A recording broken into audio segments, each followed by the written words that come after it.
Welcome to another edition of the Trucking on Route 66 in Missouri Oral History Project, a collaborative initiative between the Missouri State University Libraries and OzarksAlive.com.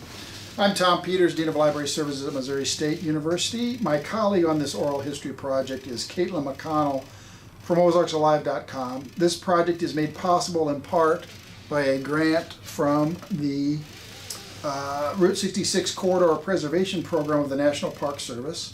Today's date is Wednesday, August 8th, 2018. We are in Springfield, Missouri, on the campus of Missouri State University, in the office of the Provost, and our special guest today is Dr. Frank Einhellig, who is the Provost of Missouri State University. Frank, thanks very much. Thanks, Tom. So we are interested in your father's experiences trucking in sort of the central part of the U.S., Midwest. You grew up in Bonner Springs, Kansas, correct? I did. All right. And, I feel honored for my father to be able to dedicate a piece of history to his name. My father was Robert Frank Einhellig, and as you've indicated, we grew up, he did, and then I did, in the Bonner Springs, Kansas area. And in dedicating this to him, he was one of the pioneers of the early trucking industry, and he helped form and shape it in the first half of the 20th century. Mm-hmm.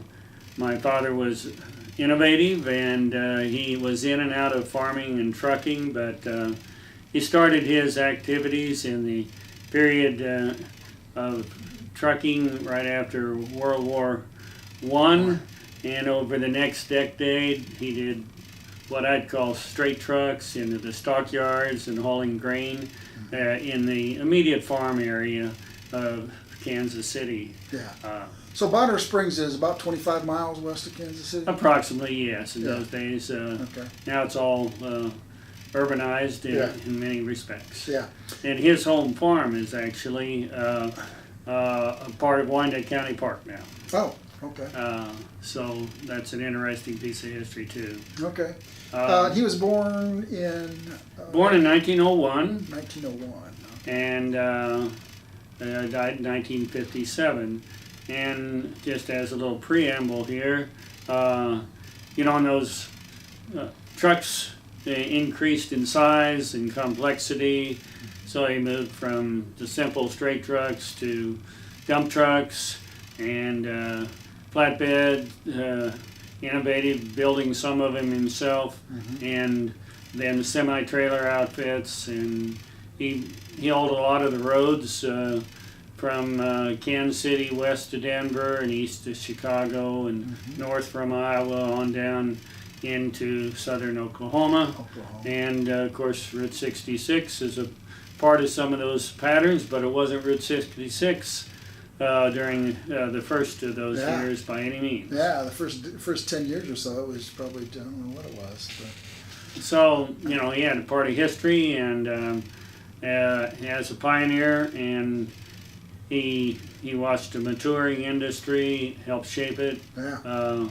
And ended up, I think, then being a part of what now is a major industry of the United States. Yeah, exactly. A lot of high employment in trucking and trucking-related industry. So. He kind of went through a lot of changes, not just in the vehicles and the roads, but the regulations and the attitudes. Yeah. A lot of attitudinal change over that period of time. Yeah. And you've mentioned before that it was kind of rough and tumble in those first couple of decades. It was, there were other people wanting to make a living, and other people trying to get a piece of the action, and everybody initially was independent, and then transitioned into.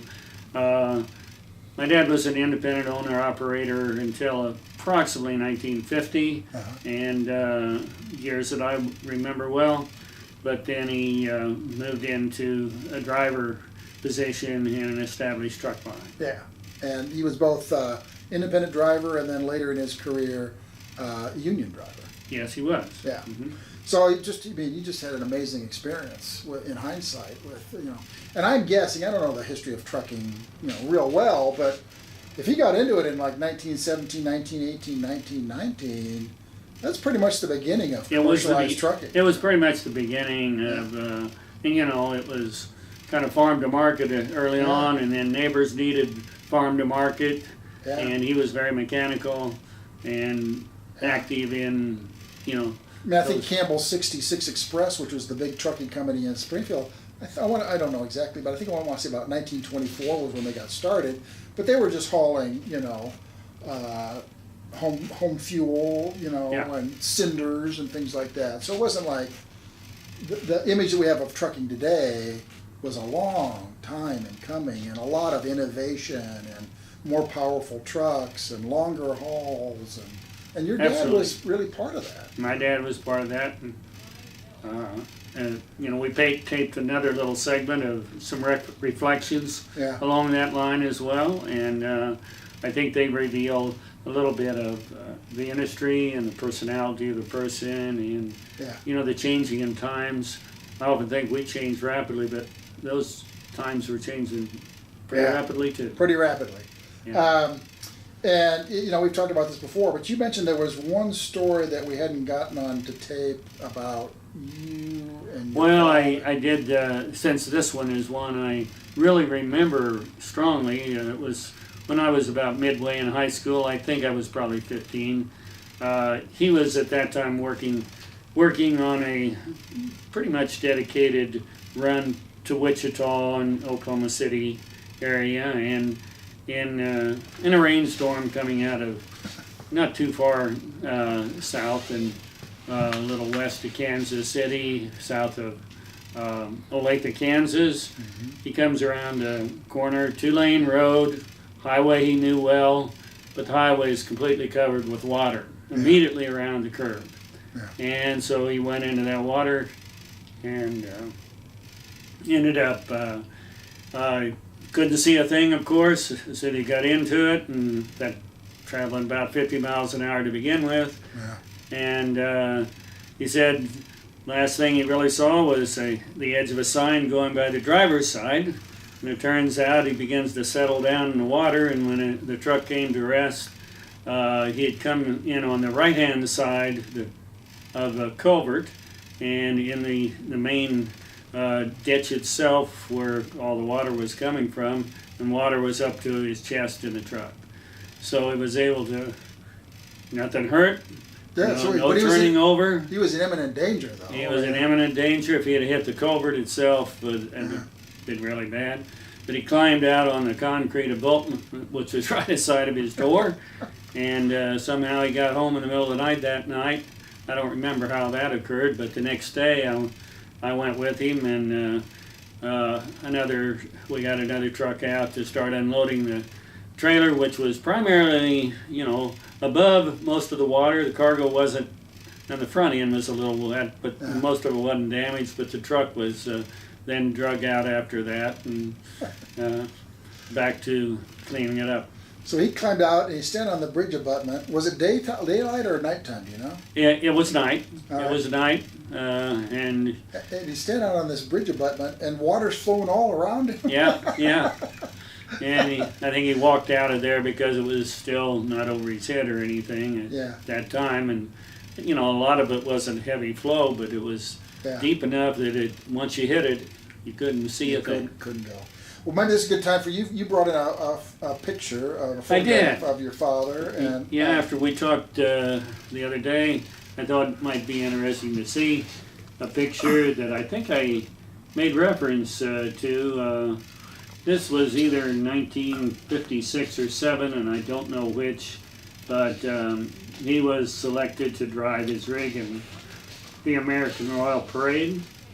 Why don't you tilt it forward a little bit? I'm getting some glare off the window. There we go. Okay. And so you get a picture of him standing beside his truck. Yeah. So this was not when he was standing on a bridge abutment. No. Surrounded by water. No. It must have been a very proud moment for him to be selected for this job. Yeah, he never talked much about it. Just, I'm glad to do it, but, I don't even know how he got selected, but good driving record and probably long history. Yeah. And so So it's part of the American Royal Parade. American Royal Parade, and this picture came out of the Kansas City Star. Okay. But I haven't tried to trace the history. Oh, okay. So it might have been published in the Kansas City Star. I'm pretty sure it was, Yeah. so maybe someday one of us will take a look and see in their archives what they have. Sounds like, I bet it's on microfilm somewhere, and Yeah. we could find it with the accompanying story. American Royal is a big livestock exposition. Yeah. But they have a parade too, Right. horses, and I haven't seen that for many, many years, but in my younger years, I used to go watch the parade. Yeah. And it was a big deal in Kansas City. It And- was. And Kansas City Still has an American Royal show. Yeah. Yeah, And it was a big, Kansas City was a big livestock town. that's exactly right. Yeah. Yeah. All right. Mhm. Any other memories about the Einhellig experiences with trucking? Because you did a little bit of trucking yourself. Just enough to know that I wasn't very good in comparison. My dad could put a trailer with literally a few inches on each side. A lot of people can do that, but boy, I couldn't when I was doing a little bit. Yeah. And in backing them in and so Yeah. on. You got good at what you did. Yeah, and he was good. It was good. Yeah. And he enjoyed it. He did.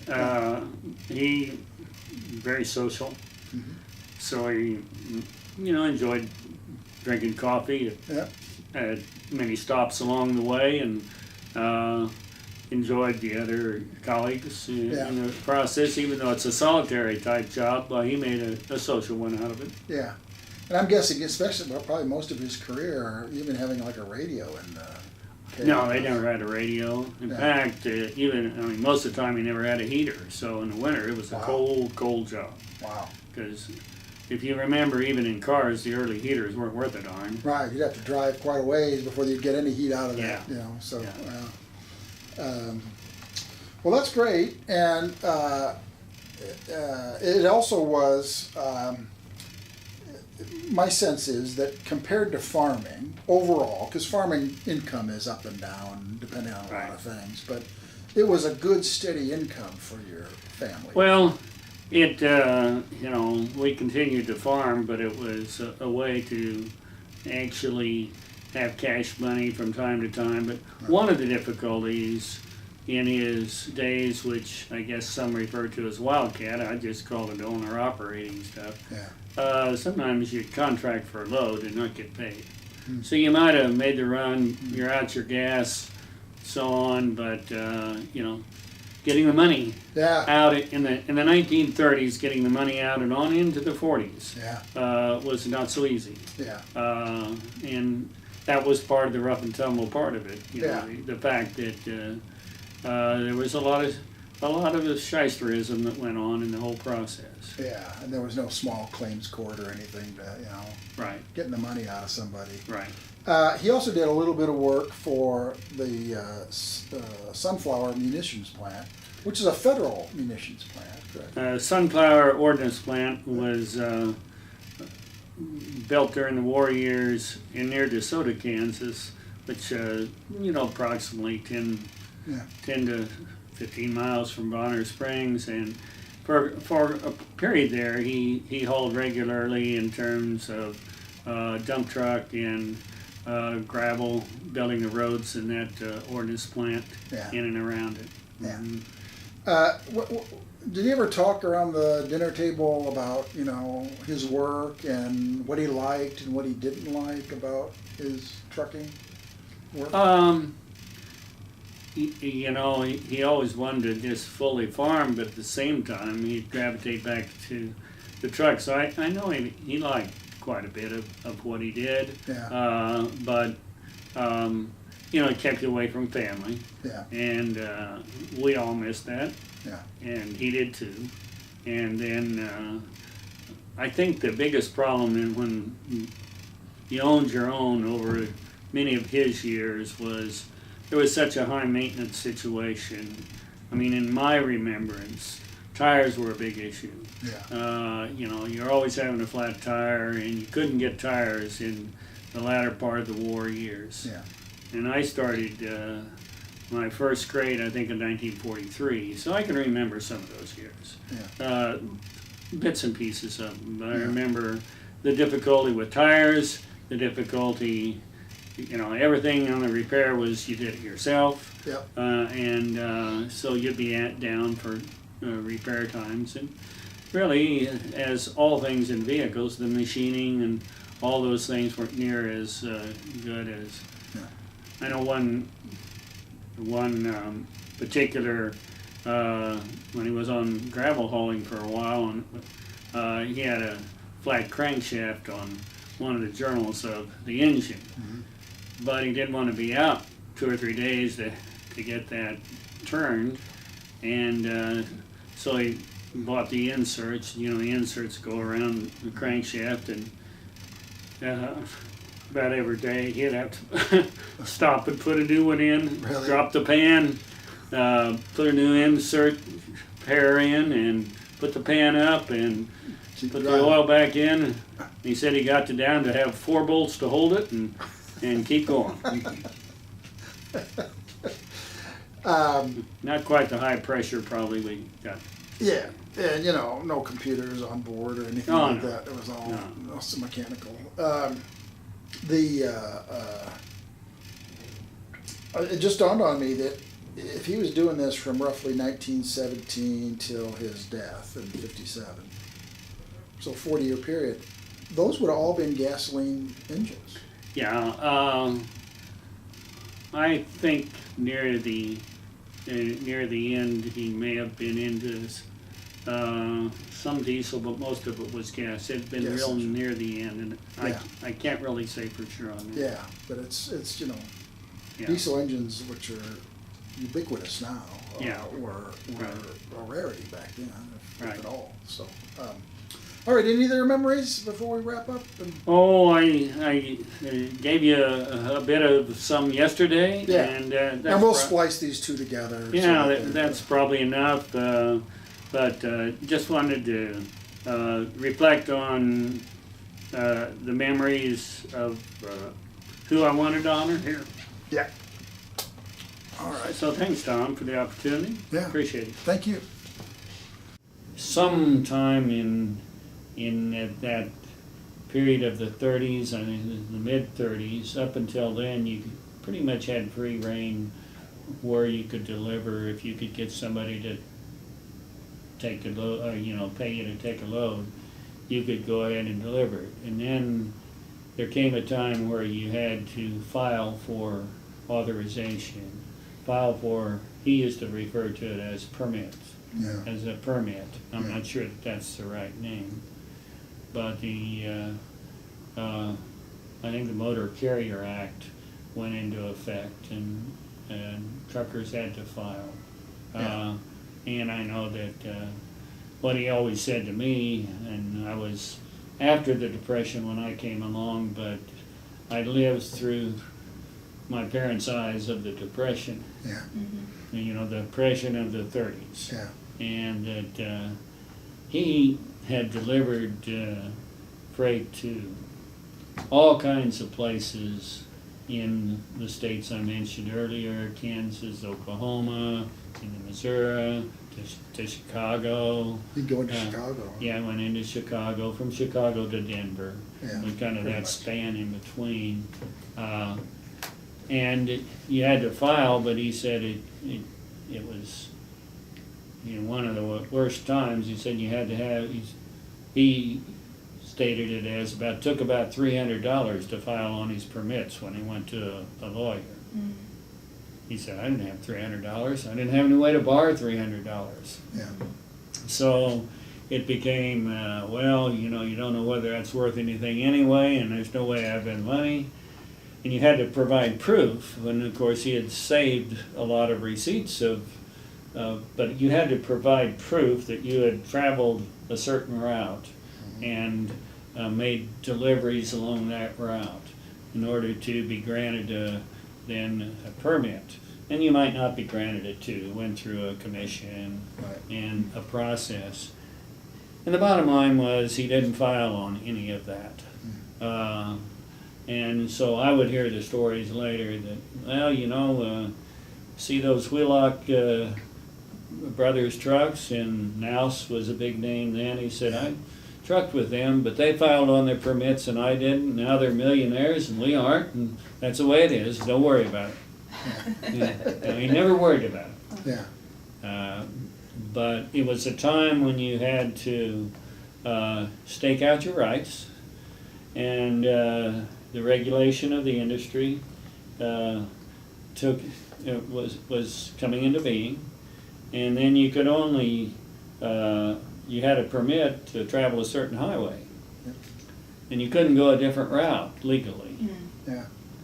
Even if it were bad weather or something, or right. You construction. You had to stay on the route that you were approved for, and the goods you could haul were limited too. Yeah. So you might be able to, you know, take a load to Tulsa, Oklahoma, of things you had done before, but you didn't have the permit to haul something in the other direction. Yeah. Which, and the rates were all regulated too. So and rates were regulated, and so that became a narrowing of who could do what. Yeah. Period of time. So after that, then he would have to search out a trucking company that had approval, and then contract with them for a load. But even then, he was confined to their route. It was the interstate commerce kind of Right. approach that came into being. Yeah. Education-wise, you know, we've had several people talk about the different versions of what people had to do to learn how to do this, depending on what era it was. But your dad, I think, is the earliest person that we've I talked to. think so. And so he was like there at the beginning. That's what really. I'm trying to picture. How did he ever talk about how he even learned how to do this? When you're talking about really not still on the early days of driving at all, let alone trying to figure out how to drive a big truck. Did he just figure it out? Did he have classes? How did he kind of? No, I mean, this was strictly growing up with and you know, when you're a teenager and automobiles and trucks are starting around, it's a pretty natural thing that you get into. Yeah. And so he just learned on the job, and then trucks got bigger and more complex. In fact, when I was an early teenager, he built a trailer and made it from a single axle to a dual axle trailer, and built the rocker arms himself, because we had a welder, and so he created, now they're very sophisticated looking, but he built rocker arms articulating between the two axles, and we built that trailer in our backyard. Well, it's on the farm, but and there wasn't any license to do lots of things then, but you did have to have your chauffeur's license for driving. And at one time, I got a chauffeur's license for over-the-road driving. Didn't do much of it. I had a chauffeur's driver's license for a while. Straight truck. Well, I was working for actually a co-op grain elevator, and they wanted me to do some things outside and going after soybeans and so on, and so I ended up getting a chauffeur's license. Went and passed the test, and but that's a long time ago, and wouldn't say I was anything very good like my dad was. Did he enjoy the driving, do you think? He did, and actually when he was working for Mid-American, they picked him to drive in the American Royal Parade, and so just about the only picture I have of him. Was driving. It kind of brings a tear to my eye. He was standing beside his truck. Yeah. Took a lot of pride in his work. Yeah. Yeah. Yeah.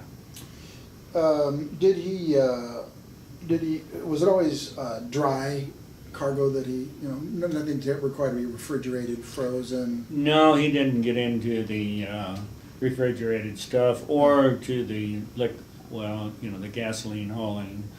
That he didn't get into that. Yeah. No liquid tanker truck kind of stuff. I had an uncle that did a lot of water hauling locally, but Yeah. he didn't do anything. Yeah.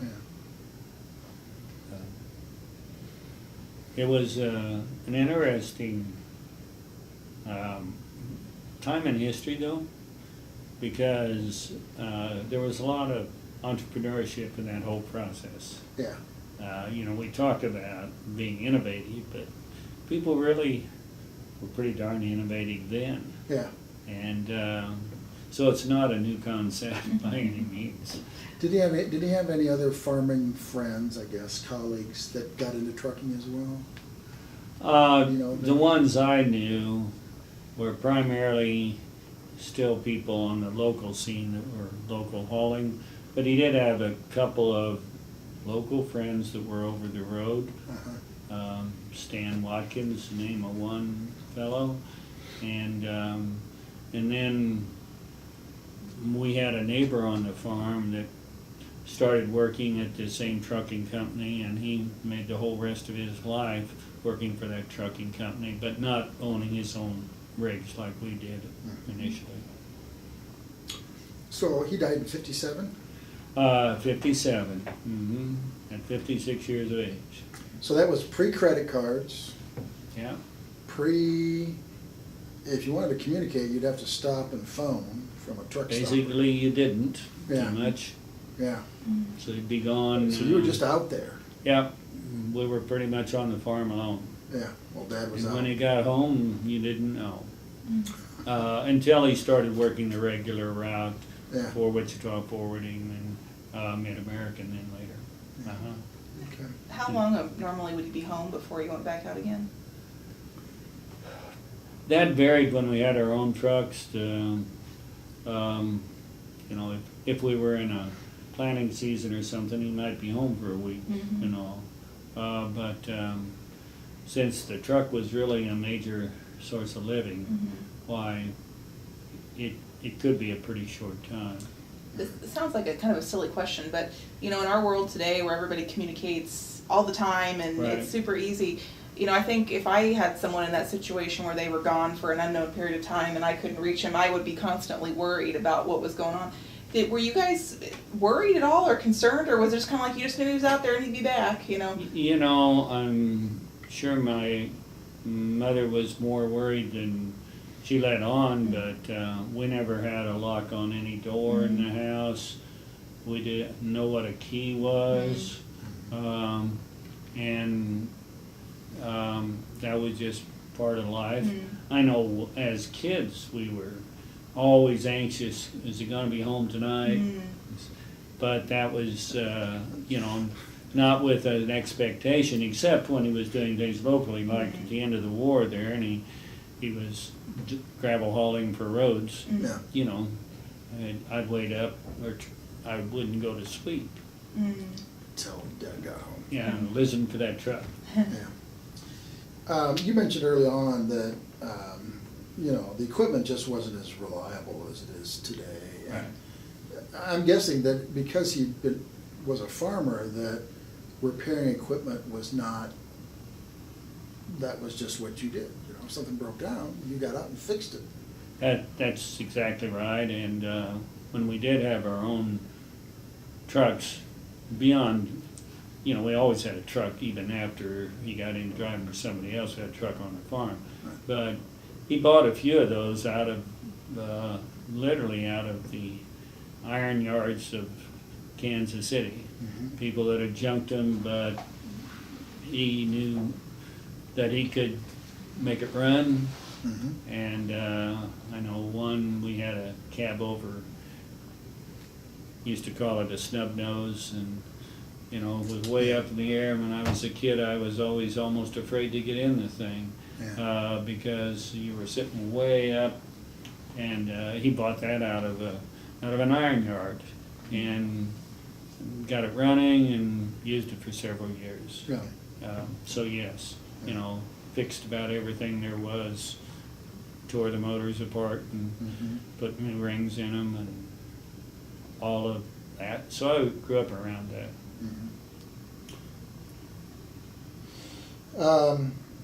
Another thing you mentioned was just the improvements in roads between 1918 and 1957, 40-year span. Did they ever talk about it as a marvel that we now have paved roads and Well, it was certainly made. He did talk about it some, but when he got into the over the road part of that was in my time period, we did have paved roads. Yeah. 57 though was pre-interstate even, wasn't it? Yeah, well, it was, but you still had quite an abundance of paved roads, except some of the small communities you could get off into didn't have it. But they had the lip on the side of the road. Yeah. But, you I think still everybody's mentioned Yeah. those curves. that was just the real common way of the road building at the time. And of course, all the roads were more narrow then. Yeah. And but they built the Kansas Turnpike in the mid-50s, and I don't know what year it opened. Maybe it was opened in even the early 50s, but they didn't ever use it because it cost money to use the turnpike, so he was still doing a run to Wichita on the old highways, on a run to Tulsa on the old highways. So the old highways were still what many truckers were forced into using because of the cost of a toll road. And of course the Kansas Turnpike in Kansas was the only toll road, and that extended then eventually into Oklahoma. City. And my guess is that was the only toll road in Oklahoma for quite a while. Now there's an abundance of it. Yeah. I don't know the history of all those toll roads, but I think when he would go over to different sites in Oklahoma, it was all on the other older roads, and prior to most of the interstate too. Yeah. One other thing that's come out in this series of interviews is that, especially in the early years, teens, 20s, and 30s, using trucks to haul freight was the newfangled way, and the old-fashioned way was railroads. Right. And the railroads didn't really like it too much that this newfangled trucking industry was growing by leaps and bounds. Did you ever talk about, Yeah, I've between... never done any really looking up of history on this era, but he did talk about when they got into doing the permits and all, that there was a lot of forcing of that from the railroad industry, wanting to tone down the trucking and reduce the competition from trucks. Yeah. And so he did talk about that some, but I think you're right. My understanding is too that those early years, it was tough business, cutthroat, wild and crazy. People buying up companies. And well, after the permits were issued in the mid-30s, there was, I know, a period where they continued to issue them because people hadn't filed on a particular route, and so they could file on that if they could get an authorization eventually. But then it got into, well, if you want to, have a better route, well, you have to buy it from somebody. So it got into the buying of the right to haul to a certain place on a certain road. And those escalated, and that's the part I remember when he would say, well, they're millionaires. Well, that's how they got to be millionaires, because those rights became so profitable to sell, and if you didn't sell them, they were profitable to use because you could name your price at a rate that was at least acceptable, but maybe higher than would be otherwise if you Yeah. had a lot of competition. Yeah. Did your father ever have drivers working for him? No. He often had, he often had some young man that would go with him because he was probably overly compassionate. And he'd pick up people that around town that were out of work, Yeah. and he never paid them anything, but they wanted to learn. Mm-hmm. So they wanted to learn to drive and be able to look for a job, and so he'd, Yeah. Come along with me. yeah, I could mentoring. name some names. Did they ever talk about hitchhikers? I was jealous, by the way. Yeah, when they were 15 and I was 8, I was pretty darn jealous. So, Yeah, I want to go with them. yeah. Did they ever pick up hitchhikers? Did they ever talk about hitchhikers? Oh, yeah. Yeah, they picked up hitchhikers. Yeah. Yeah. Did you have any, was crime a problem? Would people, steal your loads or? Well, crime was, you had to be careful, and, the small towns of the Midwest were not the problem. But when you went into Denver, now that was a different situation. Mm-hmm. Crime was a problem there. In those days, you had to be pretty careful. And when you actually went into the Kansas City area, you had similar threats. From what we would today would call gangs, or would it be? No, I don't know that they were so Union much. toughs. Yeah, at the same general period of time, when he was in his later years, we're moving into the union era of Yeah. time. And when he went to driving for somebody, it's the first time he was in a union. He joined the union. Yeah, you had to pretty much. Yeah. And there were a lot of benefits too. Yeah. I mean, there were good reason to be, because I was with him going to the union hall because you had to do certain things periodically, and as a kid I went along a few times. Yeah. It Would was, you a go tough, into- it was a tough place, by the way. Would you go into Kansas City to go to union Yeah, meetings? uh-huh. Yeah. I mean, he was not into any organizational side of the union. He had always been independent, but when he went to driving for somebody, they were Yeah. union. So you kind of work on both. He's a wildcat trucker. Right. And he was That's- also a that- union. That's right, yeah. Did they ever talk about, the good and the bad of either side of the fence? Or? Oh, yeah, yeah. The good part ended up, we eventually had some insurance because of the union, which we never had before. Uh-huh. I mean, health insurance, Yeah. which we never had previously. Yeah. And also, he had a small death benefit, which Yeah. wouldn't have had otherwise. So let me just pause on that, because I think, today's viewers or in the future might just not comprehend that, but your family had no insurance. Oh, no. Yeah. No, No household insurance, no life insurance, No, no health insurance. no. Yeah. And basically, you didn't go to the doctor unless it was ultimate necessity. Yeah. And you didn't have car insurance or any of those things, so you better not wreck it, Yeah. because you were gonna fix it or do without. Yeah. And, So it was very immediate in that sense. And you go to the you doctor, know, you and pay part the of that doctor. was not that insurance wasn't available. It was to some degree, but the economics of it Yeah. were, actually, we had a small insurance policy on our home. You remember that? Because You were in Tornado Alley. yeah, and our home burned down about 11 months before my dad died.